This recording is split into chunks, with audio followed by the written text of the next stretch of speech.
আজকে আমরা আলোচনা করব পিন পয়েন্ট এরর নিয়ে আমরা আলোচনা করব। সেটা বিভিন্ন পরীক্ষায় দেখা যায় যে আসে, মানে পিন পয়েন্ট এরর মানে কি কোনটা ভুল মানে কোনটা সঠিক সেটা খুঁজে বের করে দেওয়া, সেটাকে পিন পয়েন্ট এরর বলা হয়। মানে একটি বাক্যে টেন্স, নাম্বার, জেন্ডার, মানে ডিটারমিনার সবগুলো মিলাই দেওয়া থাকবে, টপিক দেবে, টপিক সঙ্গে কোথাও ভুল আছে তা বের করা, পিন মানে পয়েন্ট আউট করাই হলো পিন পয়েন্ট এরর বলা হয়।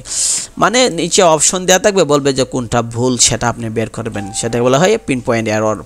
তো আমরা এখানে সাবজেক্ট ভার্ব এগ্রিমেন্ট যেগুলো আমরা আগেও পড়েছি, আমরা বিভিন্ন একটা ভিডিওতে আপনারা দেখবেন যে সাবজেক্ট ভার্ব এগ্রিমেন্ট নিয়ে আমরা আলোচনা করছি, সেখানেও এখানে দেওয়া আছে যে আমরা জানি সাবজেক্ট ভার্ব এগ্রিমেন্টের নিয়ম অনুযায়ী সাবজেক্ট যদি মানে সিঙ্গুলার হয় ভার্ব হবে ইজ, প্লুরাল হলে ভার্ব হবে আর, সেগুলোই তো এখানে দেওয়া আছে। এন্ড দ্বারা যুক্ত হলে সেটা এখানে দেওয়া আছে either of, neither of, each of, one of, এগুলো থাকলে আমরা কি করব সেটা তো আমরা ওই সাবজেক্ট ভার্ব এগ্রিমেন্টে আমরা আলোচনা করেছি, সেটাই এখানে দেওয়া আছে। কালেক্টিভ নাউন যদি সমষ্টি বোঝায় ভার্ব হবে সিঙ্গুলার, আর আলাদা বোঝালে ভার্ব হবে প্লুরাল, সেটা আমরা তো পড়েছি, সেটা এখানে আছে অল, সাম, এনি, সামথিং, এগুলো যদি থাকে তাহলে কি হবে সেটা আমরা এখানে আছে। যেমন নাথিং এর পরে রিলেটিভ প্রনাউন হিসেবে হোয়াট, উইচ না বসে দ্যাট বসে, সেটা বলতেছে, সেগুলো আমরা আগেও আলোচনা করেছি। টেন্সের অনুসারে আমরা সেটাও দেখেছি, যেটা আমরা এখানে দেওয়া আছে টেন্স রিলেটেড এরর্স দেওয়া আছে, যে মানে এখানে দেওয়া আছে যেগুলো আমরা এগুলো পড়েছি আগে অন্যান্য অধ্যায়গুলো, সবগুলো অধ্যায় মিলে, এখানে কোনো নির্দিষ্ট কোনো অধ্যায় নাই বা নির্দিষ্ট কোনো আপনার রুলস নাই, যেগুলো আমরা আগে পড়েছি সবগুলো থেকে মিলাইয়ে প্রশ্ন করা হয় যে কোনটা সঠিক বা কোনটা ভুল, আলাদা কোনো দেওয়া হয় না বা আলাদা কোনো এরকম কোনো সূত্র নাই।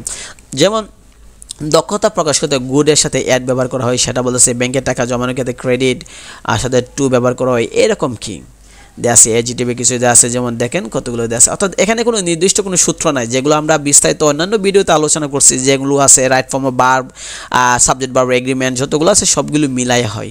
তো দেখেন এখানে একটা আসছে, তাও আবার 2013-14 সালে সি ইউনিট আছে, এখান থেকে মোটামুটি হালকা, অত বেশি নাই, মোটামুটি প্রশ্ন এখান থেকে আসে, বিভিন্ন ধরনের আসে, যে আপনি কোনটা ভুল সেটা খুঁজে বের করবেন।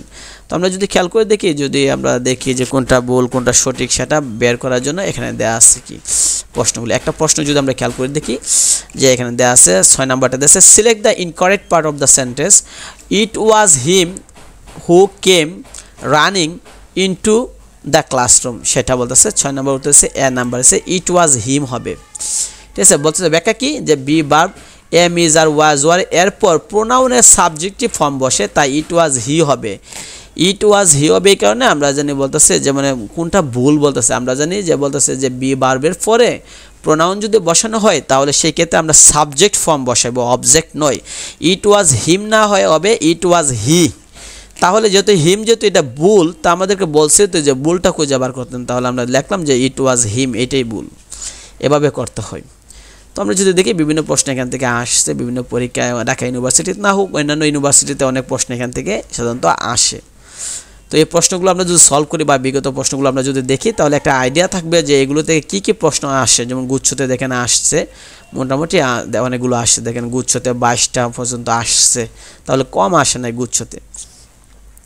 সেলফ টেস্ট আপনারা দেখতে পারেন, এখানে পরীক্ষা দিলে আপনারা দেখতে পারবেন যে আপনার কতটুকু আপনার ধারণা হলো, কতটুকু পারেন সেটা নিয়ে বোঝা যাবে।